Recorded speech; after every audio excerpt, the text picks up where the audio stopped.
Bom dia, senhoras e senhores.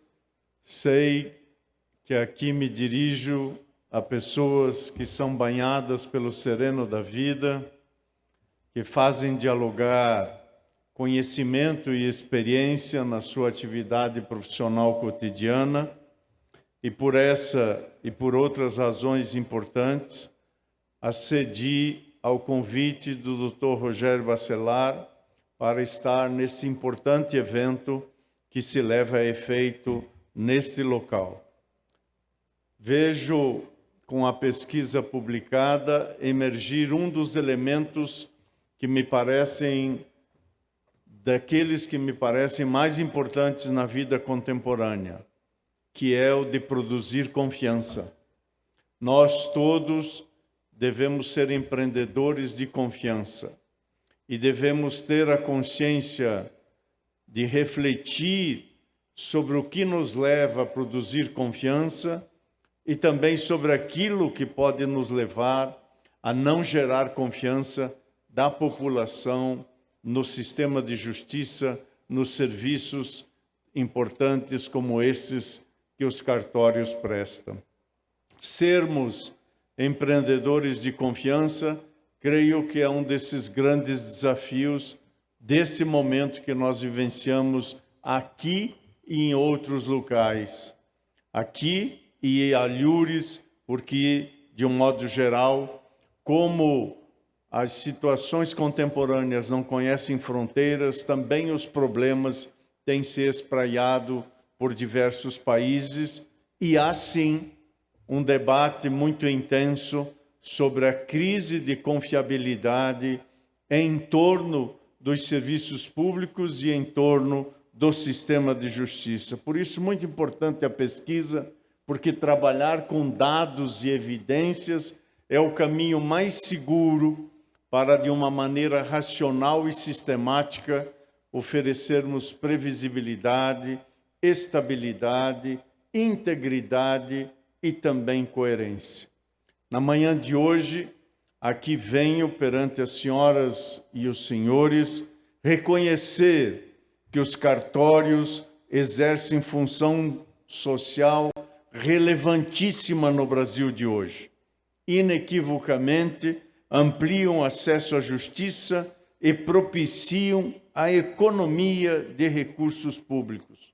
Por isso, ao tratar de desafios da atividade extrajudicial realizada pelos cartórios, estou seguro que se abrem possibilidades, potencialidades e oportunidades para a cidadania. À luz da eficiência, especialização, previsibilidade, celeridade e também da capilaridade que esse sistema representa, os cartórios brasileiros evoluíram juntamente com o próprio Conselho Nacional de Justiça ao longo dos 20 anos, quando foi aprovada em 2005 a Emenda Constitucional 45. Naquele mesmo ano, o CNJ começou a reorganizar o sistema cartorial nacional, com a ampliação das atribuições das serventias extrajudiciais que, como sabemos, estão presentes em 100% dos 5.569 municípios do Brasil, repercutindo positivamente na vida da cidadã e do cidadão e das instituições públicas e privadas brasileiras. Em muitos locais, distritos e municípios, especialmente os pequenos do interior desse país continente, o cartório, não raro, é o órgão do sistema de justiça que está ali presente fisicamente, tornando possível que cidadãos e cidadãs obtenham inúmeros serviços extrajudiciais sem ter que viajar horas ou dias até a cidade mais próxima. Por isso, os cartórios também assim permitem ao Poder Judiciário assumir outros afazeres estratégicos à sua função, ao mesmo tempo em que promovem a sua dimensão funcional com dignidade, com exercício da cidadania e em prol do bem viver da população. E nós temos testemunhado, e a pesquisa agora evidenciada atesta isso, que ali se trabalha mediante uma resolução célere, eficiente e efetiva de conflitos, contribuindo para a paz social da qual esse país tanto necessita ao lado da segurança jurídica. Como sabemos, o presente caminha para o futuro de uma justiça multiportas. Esta é a expressão do século XXI, desse tempo da colmeia digital que tornou o planeta numa aldeia global digital, esse tempo da inteligência artificial e dos frutos da revolução tecnológica. Este é um século da justiça multiportas, o que significa que é nosso intento ampliar o acesso da população aos serviços extrajudiciais, até porque isto permitirá ao judiciário poupar e direcionar tempo pessoal e recursos financeiros para a realização de atividades que, de fato e de direito, necessitem ser discutidas e resolvidas na esfera judiciária, em casos de litígios que assim demandem, ou de maior complexidade, ou de complexidade estrutural.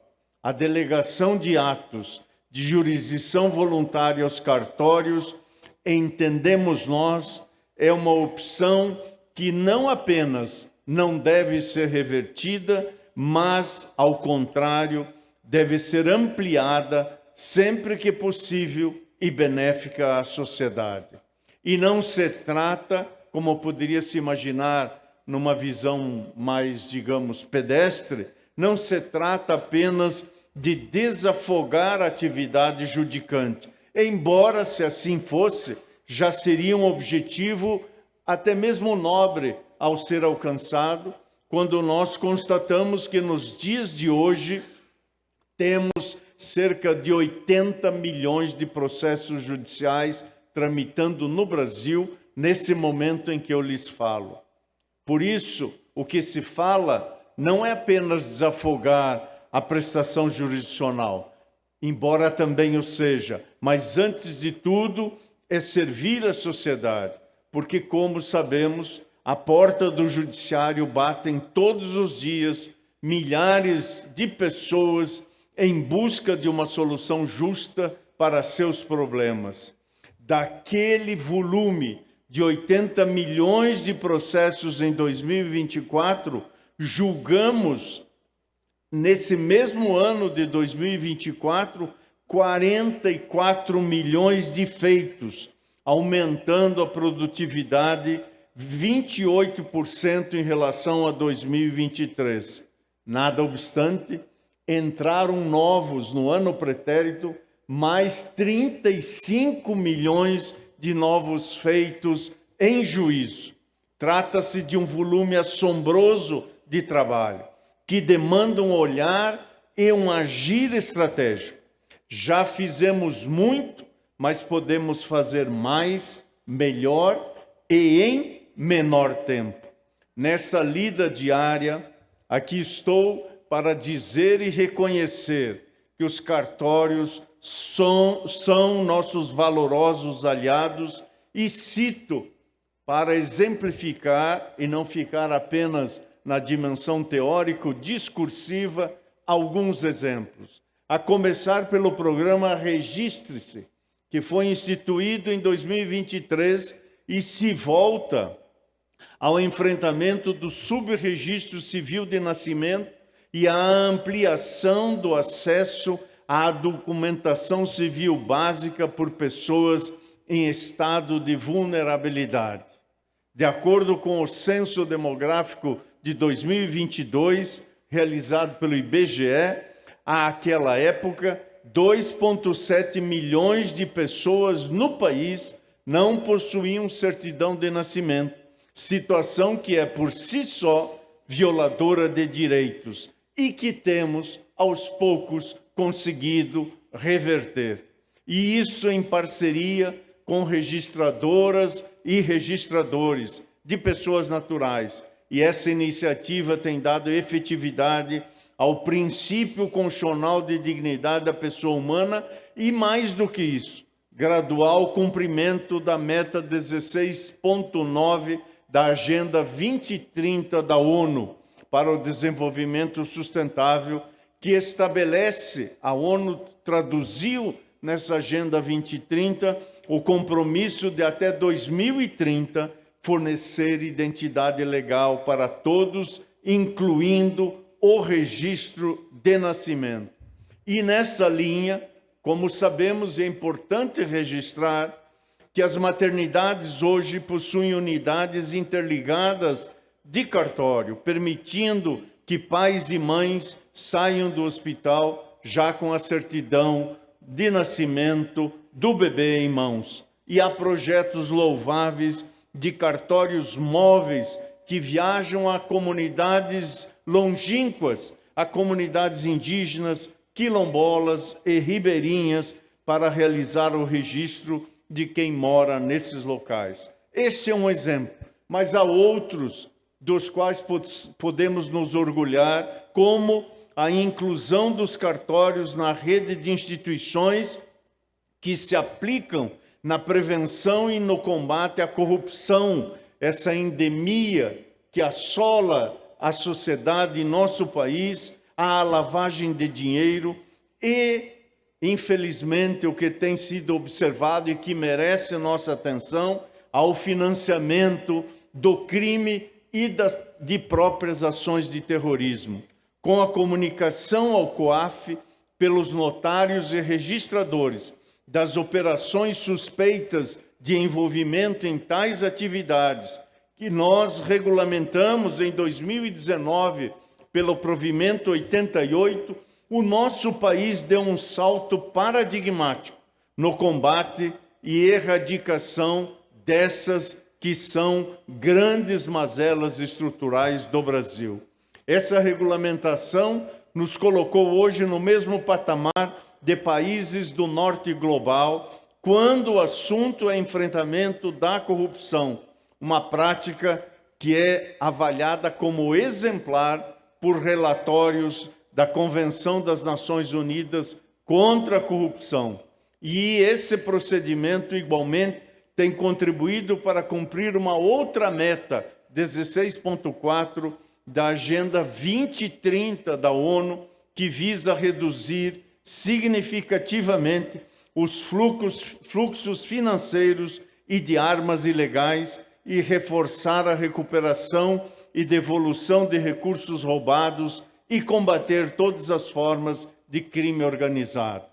Um outro exemplo ainda, no âmbito da concretização dos direitos humanos das pessoas, destaco a possibilidade de todas as pessoas, independentemente do seu gênero, proceder à retificação do nome e gênero na certidão de nascimento e de casamento, sem a necessidade do ajuizamento de ação, possibilidade já vigente entre nós desde 2018 pelo provimento 73 CNJ e que dá cumprimento à decisão do Supremo Tribunal Federal.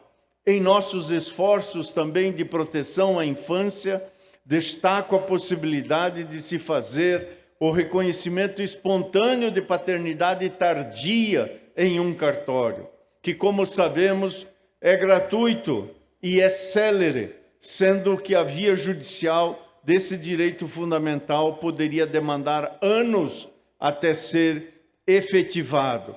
Como sabemos, o tempo da infância é agora e ela não pode esperar. Nesse sentido, já há o registro que em 2024, no relatório Cartório em Números, foram realizados impressionantes 261.385 reconhecimentos de paternidade nos cartórios desde a publicação do provimento 16 do CNJ. Por isso, estamos diante também aí de um movimento transformador que impacta e impactará gerações de brasileiros e brasileiras que por anos olhavam para a sua certidão de nascimento e ali viam apenas um espaço em branco. E esse movimento, portanto, que dá rosto e face a um direito humano e à cidadania, deve ser apreendido em toda a sua grandeza. E a ele se soma o possível reconhecimento e averbação em cartório de paternidade e maternidade socioafetiva, sendo que naquele ano registra-se o total de 27 mil reconhecimentos socioafetivos de paternidade e de maternidade. A grande conquista também, em meu modo de ver, deve ser aqui relembrada, a possibilidade da realização de inventários, partilhas e divórcios diretamente em cartório. E por isso deu-se um passo adiante muito importante que contribui para a pacificação social e, na medida do possível, para a preservação dos laços familiares entre pais e filhos, entre mães e filhos. Porque, como sabemos, os pais até podem se separar ou divorciar, mas pai e mãe nós somos para a vida toda. E, portanto, este é um laço familiar que impõe para todos os pais e mães. E agora também digo, Rogério, na condição de avô, para os avós também, esses laços traduzem direitos, mas também deveres. E por isso, nesta dimensão, aqui se deu um passo muito importante. Há outros exemplos que poderiam ser citados e que as senhoras e os senhores conhecem muito bem, como também há muitos desafios que continuam a nos interpelar. Nós não devemos cessar o nosso desassossego. Pessoas civicamente desassossegadas são bem-vindas porque têm sede e fome de justiça, como diz o verso bíblico. E essas pessoas, obviamente, se sentem interpeladas por alguns desafios e, de minha parte, citarei 3. O primeiro, educar continuadamente a população sobre o balcão de serviços disponíveis nos cartórios, os seus custos, o tempo que levam para ser concluídos e qual a documentação necessária a ser apresentada. A população também precisa ser informada sobre formas e horários de atendimento e sempre ser atendida em tempo ágil. Andou-se muito e creio que aqui se pode andar um pouco mais. Ademais disso, o acesso à informação em linguagem acessível é um de nossos maiores desafios em um país de dimensões continentais e atravessado ainda pela desigualdade social, onde pessoas humildes e às vezes até mesmo as mais escolarizadas ainda enfrentam dificuldades para compreender verdadeiramente como o Estado pode servi-las e como pode auxiliá-las na resolução de seus problemas cotidianos. Comunicar-se não é apenas um direito, mas é um dever que implica no verbo comunicar-se também o dever de comunicar-se de tal modo que o destinatário e a destinatária compreendam o sentido da comunicação. Temos o dever, portanto, de sermos nítidos e dizer exatamente aquilo que estamos a transmitir, dever esse que, como a doutora Raquel Doge sabe, é também inerente aos membros do Ministério Público e à magistratura, às defensorias, à advocacia, enfim, a todos que atuam na área do direito, quer sejam em serviços judiciais, quer sejam em serviços extrajudiciais. Nós sabemos que a lista de serviços à disposição da população é grande e se amplia com a crescente desjudicialização. Movimento que nós temos interesse em incentivar e continuar, porque entendemos que isto é positivo. Claro que, nada obstante, conforme o rol de serviços aumenta também nossa responsabilidade de esclarecer as pessoas sobre quais são esses serviços. Isso evita uma rejudicialização desnecessária, otimiza o tempo de usuários e usuárias e garante aquele produto importante que às vezes se mostra escasso nas prateleiras da vida contemporânea, que é precisamente a confiança e a satisfação do público nas atividades prestadas. O segundo desafio, em meu modo de ver, envolve garantir a excelência técnica, a segurança e a sustentabilidade financeira dos serviços, especialmente em um mundo cada vez mais interconectado. Houve imenso aperfeiçoamento nesse âmbito, mas nós sabemos que cartórios ainda enfrentam problemas que vão desde a necessidade de acesso a uma adequada rede elétrica ou rede de internet, que às vezes se apresenta precária e de funcionamento intermitente, até utilização de softwares não licenciados, ausência de solução antivírus e falta de backup em banco de dados, aspectos cotidianos que também afligem o Poder Judiciário no interior da Amazônia, nas regiões mais distantes dos centros urbanos e que, obviamente, isto para o juiz ou para o cartorário coloca em risco a disponibilidade do serviço e, às vezes, até mesmo o sigilo das informações. Por isso, é preciso atentar para os custos de manutenção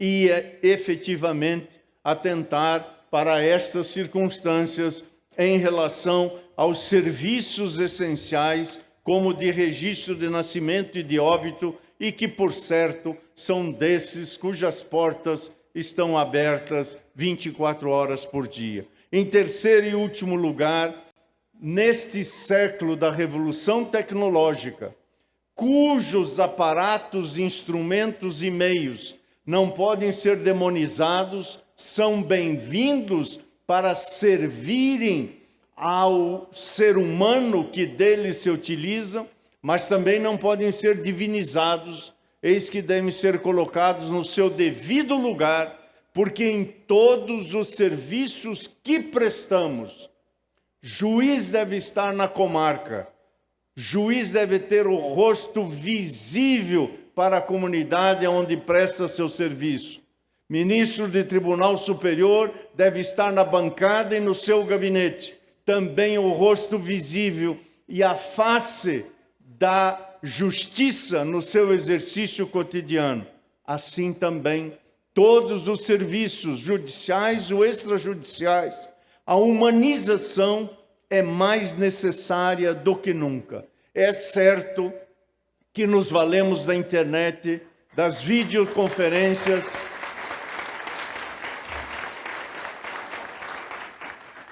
mas o equilíbrio entre o mundo online e o mundo offline deve ser cultivado com esmero, nem tanto ao mar, nem tanto à terra.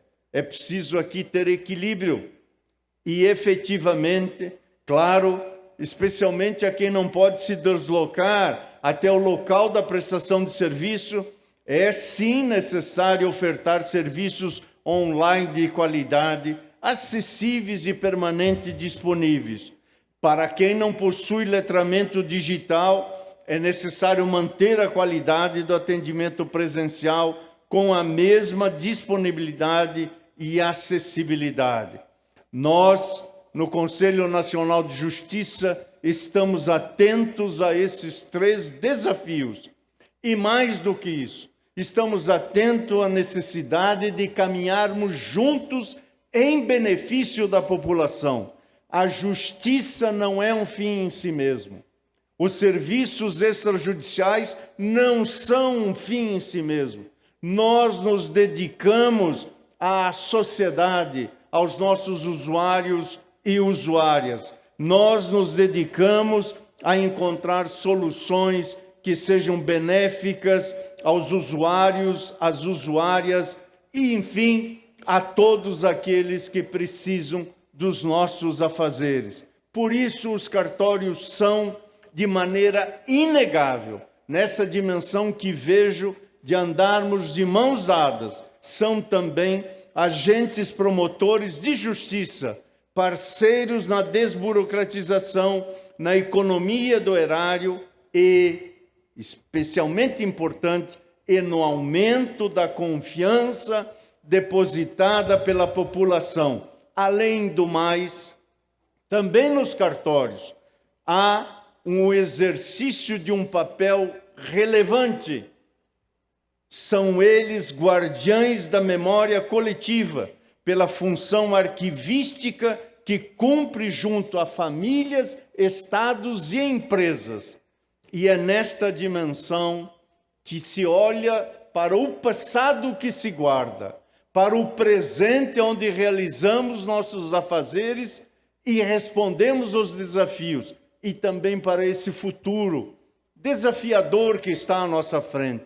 Um tempo rugoso de pós-pandemia no globo inteiro, mas que ao mesmo momento se abre com múltiplas possibilidades para a nossa capacidade de reinvenção, fazendo mudanças sem rupturas. Como se diria na língua de Cícero, festina lente, apressa-te devagar. Ou seja, há que se ter urgência, mas não necessariamente ter pressa.